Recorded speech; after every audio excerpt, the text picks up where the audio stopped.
আসসালামু আলাইকুম বন্ধুরা। আশা করি সবাই সুস্থ আছেন।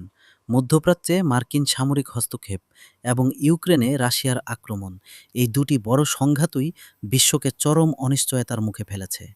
একই সাথে ডোনাল্ড ট্রাম্পের মতো বড় শক্তিগুলো নিজেদের এজেন্ডা চাপিয়ে দিয়ে কোনো স্থায়ী সমাধান দিতে নারাজ।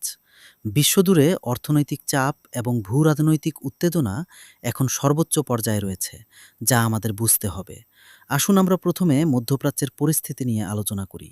দেখুন, মধ্যপ্রাচ্যে এখন চরম অস্থিরতা বিরাজ করছে।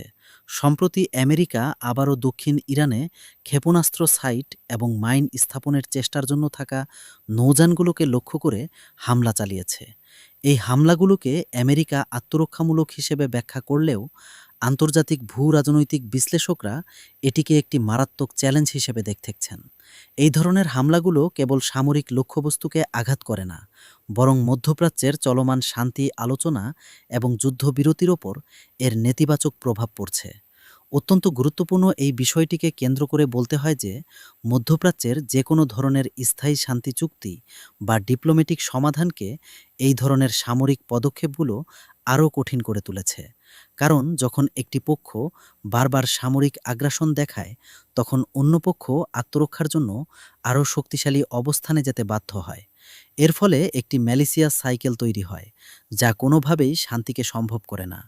এখন প্রশ্ন হলো, এই হামলার কৌশলগত তাৎপর্য কী? এই হামলাগুলো মূলত আঞ্চলিক শক্তিগুলোর মধ্যেকার অবিশ্বাসকে আরও গভীর করার জন্য ডিজাইন করা হয়েছে। আমেরিকা চাইলেই মধ্যপ্রাচ্যে একটি স্থিতিশীল পরিবেশ তৈরি করতে পারবে না, কারণ তারা নিজেদের সামরিক উপস্থিতিকেই একটি প্রধান হাতিয়ার হিসেবে ব্যবহার করছে। এই ধরনের সামরিকীকরণ মধ্যপ্রাচ্যের কোনো একটি নির্দিষ্ট অংশে শান্তি প্রতিষ্ঠা করার ধারণাকেই নস্যাৎ করে দিচ্ছে।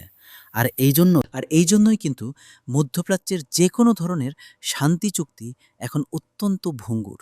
যদি এই ধরনের হামলাগুলো চলতে থাকে, তবে মধ্যপ্রাচ্যে কোনো বড় ধরনের শান্তি চুক্তি হওয়া প্রায় অসম্ভব।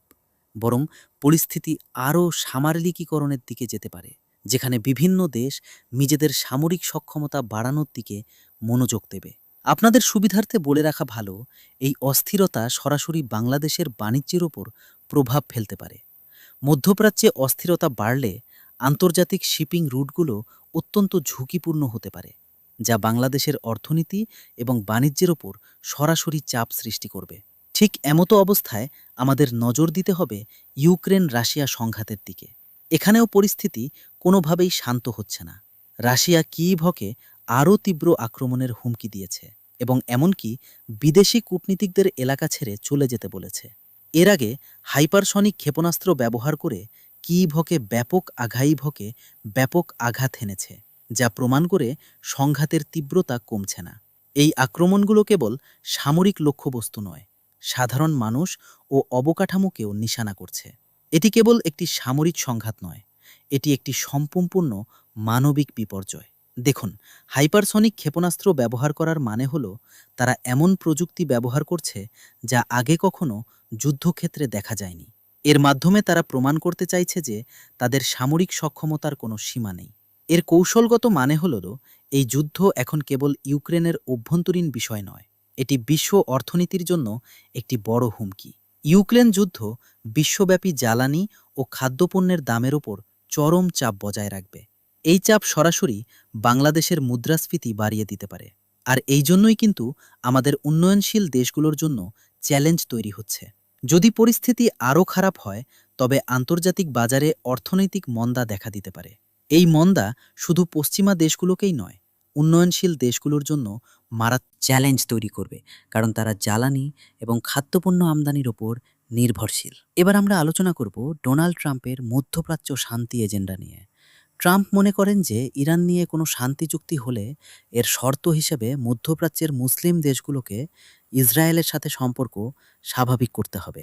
এই শর্তগুলো মধ্যপ্রাচ্যের অনেক দেশের জন্য মেনে নেওয়া কঠিন হতে পারে। অত্যন্ত গুরুত্বপূর্ণ এই বিষয়টিকে কেন্দ্র করে দেখতে হবে যে ট্রাম্পের এই শর্তগুলো আসলে আঞ্চলিক স্থিতিশীলতাকে আরও দুর্বল করার একটি কৌশল। তিনি শান্তি প্রতিষ্ঠা করতে চাইলেও তার শর্তগুলো এত কড়া যে তা আঞ্চলিক শক্তিগুলোর মধ্যেকার অবিশ্বাসকে আরও বাড়িয়ে তুলবে।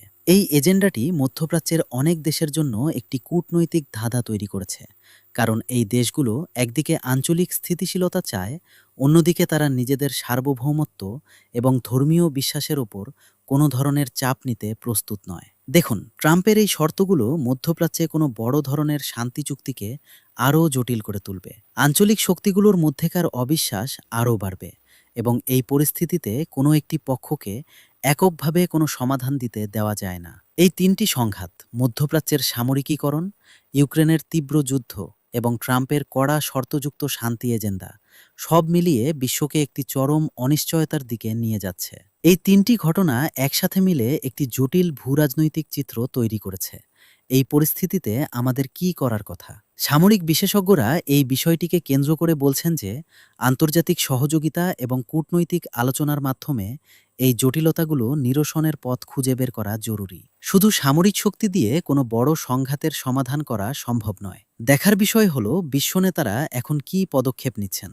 তারা কি এই সংঘাতগুলো থেকে সরে এসে একটি সমন্বিত বিশ্ব এজেন্ডা তৈরি করতে পারবেন, নাকি এই সংঘাতগুলো চ্যালেঞ্জ তৈরি করবে, কারণ তারা জ্বালানি এবং খাদ্যপণ্য আমদানির ওপর